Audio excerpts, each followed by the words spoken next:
Hi friends, எல்லாருக்கும் வணக்கம். இந்த வீடியோவில் நம்ம எதை பற்றி பார்க்க போகிறோம்னா, எம்ஹெச்ஓட ரிசல்ட் வந்து எப்போ வரும், அதாவது செலெக்ஷன் ரிசல்ட் அது வந்து நமக்கு எப்போ வரும் அப்படின்றத பற்றி தான் இந்த வீடியோவில் நம்ம பார்க்க போகிறோம். ஓயோ மசால்ச்சி இவங்க அடுத்து செய்ய வேண்டியது என்ன, அதாவது ப்ராக்டிக்கல் வந்து எப்போ நடக்கும், செலெக்ஷன் லிஸ்ட் எப்போ வரும் அப்படின்ற ஒரு ஃபுல் டீட்டெயில்ஸ் தான் வந்து இந்த வீடியோவில் நம்ம கொடுக்க போகிறோம். நம்மளுடைய சேனலை நீங்கள் ஃபஸ்ட் டைம் பார்க்குறீங்கன்னா கண்டிப்பாக வந்து சேனலை சப்ஸ்கிரைப் பண்ணிட்டு பாருங்கள். மேலும் மெட்ராஸ் ஹைகோர்ட் சம்மந்தமான அனைத்து தகவலுக்கும் நம்மளுடைய சேனலை ஃபாலோ பண்ணுங்கள். இப்போ வாங்க நம்ம வீடியோக்குள்ளே போகலாம். அதாவது பார்த்திங்கன்னா ரீசெண்டாக இப்போ தான் ஓயோ மசால்ச்சி அவங்களுக்கு சர்டிஃபிகேட் அப்லோடுக்கான ஆப்ஷன்ஸ் வந்து கொடுத்துருந்தாங்க. ஆல்ரெடி நம்ம சொல்லிட்டோம். எப்போ வந்து சர்டிஃபிகேட் அப்லோட்ஸ் வந்து வந்திருந்ததோ அதுக்கப்புறமே நமக்கு கூடிய சீக்கிரம் ரிசல்ட் வந்து வந்துடும். யார் யாரெல்லாம் சர்டிஃபிகேட், அதாவது எக்ஸாம்பிளுக்கு பார்த்திங்கன்னா பிடபிள்யூடியாக இருக்கட்டும், எக்ஸ் சர்வீஸ் மேனு, அப்புறம் விடோ, அப்புறம் ஏதாவது ப்ரையாரிட்டி நீங்கள் விரும்புகிறீங்க, ப்ரையாரிட்டி நான் அப்ளை பண்ணும்போது அதை அப்ளை பண்ணலை, நான் கொடுக்கல, அப்போ எங்கிட்ட இல்லை, ஆனால் இப்போ எங்கிட்ட இருக்குது அப்படின்னு நினைக்கிறவங்களாம் நிறைய பேர் வந்து அப்ளை பண்ணிடுவீங்க. இதில் வந்து பார்த்திங்கன்னா நிறைய பேருக்கு வந்து வெப்சைட் வந்து ஒர்க் ஆகாமல் இருந்தது, கொஞ்சம் ப்ராப்ளமாக இருந்தது. இப்போ வந்து எல்லாமே சரி பண்ணி ஆல்ரெடி எல்லாம் அப்லோட் பண்ணாதவங்க நிறைய பேர் வந்து பண்ணியிருப்பீங்க. இதே நீங்கள் 10th 12th மட்டும் நீங்கள் முடிச்சிருக்கீங்க, இல்லை 8th வரை தான் படிச்சிருக்கேன், 9th வரை படிச்சிருக்கேன் அப்படின்னு நினைக்கிறவங்களுக்கு வந்து பார்த்திங்கன்னா இன்னொரு ஆப்ஷனும் மெட்ராஸ் ஹைகோர்ட்லேருந்து கொடுத்துருக்காங்க. அதாவது ஸ்பெஷலாக ஓஏ, சோப்தார், அப்புறம் அசிஸ்டண்ட்டு இந்த மாதிரி ஜாப்புக்கெல்லாம் வந்து வேகன்சிஸ் விட்டுருக்காங்க. ஸோ நீங்கள் மினிமம் படித்தவங்களா நீங்கள் நான் 12th தான் படிச்சிருக்கேன், இல்லை 12th வரை தான் படிச்சிருக்கேன், 10th வரை தான் படிச்சிருக்கேன் அப்படின்னு நினைக்கிறீங்க, இல்லை ஐடிஐ மட்டும் படிச்சிருக்கேன், இல்லை டிப்ளமோ படிச்சிருக்கேன், அந்த மாதிரி நினைக்கிறவங்க பார்த்திங்கன்னா கண்டிப்பாக இந்த வேலைக்கு நீங்கள் அப்ளை பண்ணலாம். இவங்கெல்லாம் எலிஜிபிள். நீங்கள் டிகிரி படிச்சிருந்தீங்க, இன்ஜினியரிங் படிச்சிருந்தீங்க, வேறு ஏதாவது பிஏ பிஎல் அந்த மாதிரி எதனா படிச்சிருந்தீங்கன்னா கண்டிப்பாக இதுக்கு அப்ளை பண்ணாதீங்க, உங்களை அக்செப்ட் பண்ணிக்க மாட்டாங்க. இதில் வந்து பெரிய ஒரு இது என்னென்னா, நீங்கள் உயர்கல்வி படிக்க இல்லை அப்படின்றத நீங்கள் சான்றிதழெல்லாம் வந்து நீங்கள் கண்டிப்பாக வந்து கொடுக்கணுமா இருக்கும். அதனால் வந்து டிகிரி படித்தவங்களாம் இருக்கட்டும், டிப்ளமோ, வேறு ஏதாவது நர்சிங் படித்தவங்க, ஏதாவது ஒரு டிகிரி முடிச்சிருக்கேன் அப்படின்னு நினைக்கிறவங்க கண்டிப்பாக வந்து பண்ணாதீங்க. டிப்ளமோ கோர்ஸ் நாங்கள் முடிச்சிருக்கோம், நர்சிங்காக இருக்கட்டும், வேறு எதனா டிப்ளமோ இருக்கட்டும், 10th முடிச்சுட்டு ஐடிஐ முடிச்சிருக்கேன் அந்த மாதிரி இருக்கிறவங்க கண்டிப்பாக வந்து இந்த ஆஃபீஸ் அசிஸ்டன்ட், சோப்தார் இவங்களுக்கெல்லாம் வந்து நீங்கள் அப்ளை பண்ணுங்கள். கண்டிப்பாக வேகன்சிஸ் கிடைக்கும். அதில் நீங்கள் ஆல்ரெடி நான் எக்ஸாம் எழுதி எனக்கு கம்மியான மார்க் வந்து கிடச்சிருந்தது, என்னால் வந்து கண்டிப்பாக நெக்ஸ்ட்டு ப்ராக்டிக்கல் போக முடியாது அப்படின்னு நினைக்கிறவங்க மட்டுமே இந்த வேலைக்கு அப்ளை பண்ணுங்கள். கண்டிப்பாக உங்களுக்கு வாய்ப்பு கிடைக்கும். நீங்கள் அதிகமாக படிச்சிருந்தீங்கன்னா அப்ளை பண்ணாதீங்க. 12th படிச்சிருந்தீங்க அப்படின்னா கண்டிப்பாக வந்து இந்த வேலைக்கு நீங்கள் அப்ளை பண்ணலாம்.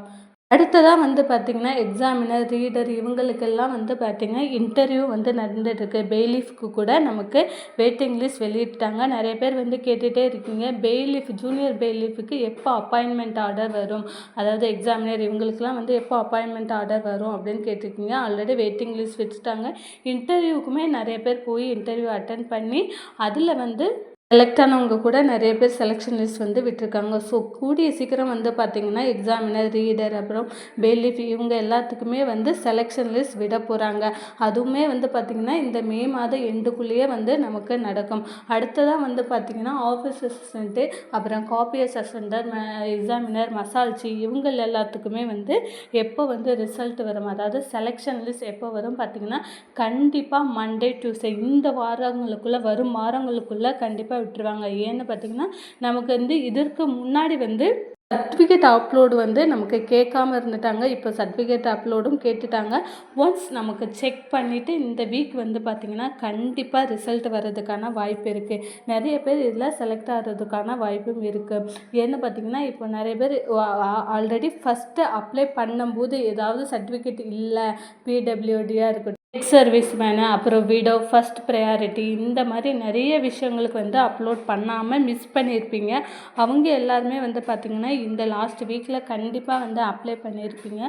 ஸோ கண்டிப்பாக வந்து காம்படிஷன்ஸும் நமக்கு கொஞ்சம் அதிகமாக தான் இருக்க போகுது.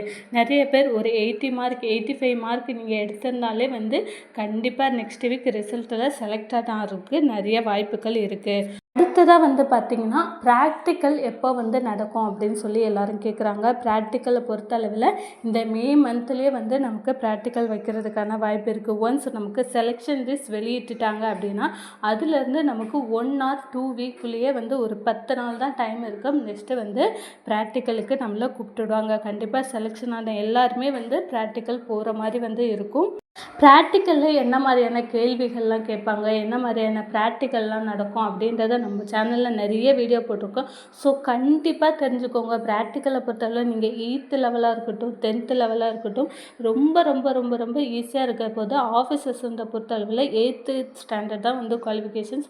அதற்கு தகுந்த மாதிரி என்ன தெரியுமோ அதை தான் வந்து அவங்க ப்ராக்டிக்கலாக கொடுக்க போகிறாங்க. ஸோ நம்ம எக்ஸாமில் படித்த அளவுக்கு வந்து அவங்க வந்து நம்மளை வந்து கேள்விகள் வந்து கேட்க போகிறதில்ல.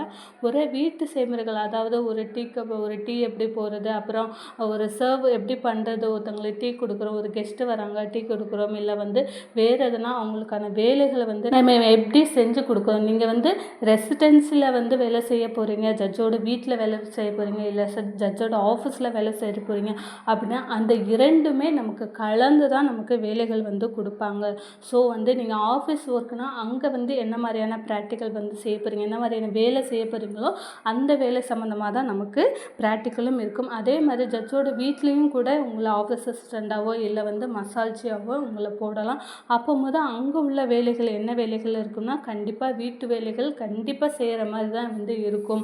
இதில் வந்து பார்த்திங்கன்னா மசால்ச்சிக்கு அதிகப்படியான வீட்டு வேலைகள் செய்யப்படியாக இருக்கும்.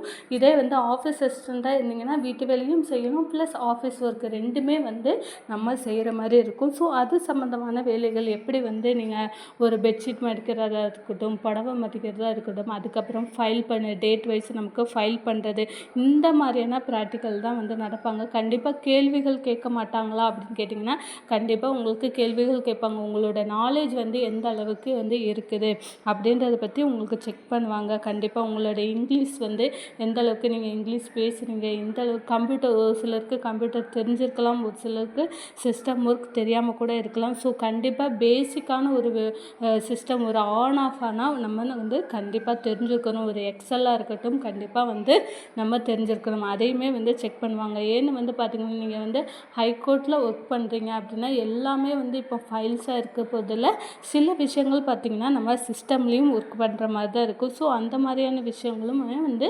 ப்ராக்டிக்கலாக வைக்கிறதுக்கான வாய்ப்புகள் இருக்குது. அடுத்ததாக வந்து பார்க்கணுன்னா நூல், அதாவது ஊசியில் நூல் கோர்க்கறது, அதுக்கப்புறம் பார்த்திங்கன்னா தோரணம் கட்டுறது, பூ கட்டுறது, இந்த மாதிரியான நிறைய ப்ராக்டிக்கலான விஷயங்களும் நமக்கு வரப்போகுது. ஸோ ஒன்ஸ் நமக்கு செலெக்ஷன் லிஸ்ட் வெளியே விட்டுட்டாங்க அப்படின்னாலே நமக்கு அடுத்த ஒரு 10 நாட்களில் ஒரு 1 வீக்கில் நமக்கு ப்ராக்டிக்கல் நடக்கிறதுக்கான நிறையவே வந்து சான்ஸ் இருக்குது. ப்ராக்டிக்கல் சம்மந்தமான அனைத்து தகவலும் நம்மளுடைய சேனலில் வந்து கொடுத்துருக்கோம். ஸோ கண்டிப்பாக வந்து பார்த்து தெரிஞ்சுக்கோங்க. ரொம்ப ரொம்ப ரொம்ப யூஸ்ஃபுல்லாக இருக்கும். இதில் வந்து பார்த்திங்கன்னா ஆல்ரெடி வந்து ப்ராக்டிக்கல் அட்டன் பண்ணவங்க என்ன மாதிரியான ப்ராக்டிக்கல்லாம் வந்து செஞ்சாங்க, என்ன மாதிரியான கேள்விகள்லாம் வந்து அவங்களுக்கு கேட்கப்பட்டது, இந்த விஷயங்களையுமே வந்து அந்த வீடியோக்களில் வந்து நான் சொல்லியிருக்கேன். கண்டிப்பாக வந்து பார்த்து தெரிஞ்சுக்கோங்க. இந்த சேனல் உங்களுக்கு பிடிச்சிருந்தா கண்டிப்பாக வந்து சப்ஸ்கிரைப் பண்ணுங்கள் ஃப்ரெண்ட்ஸ். தேங்க்யூ.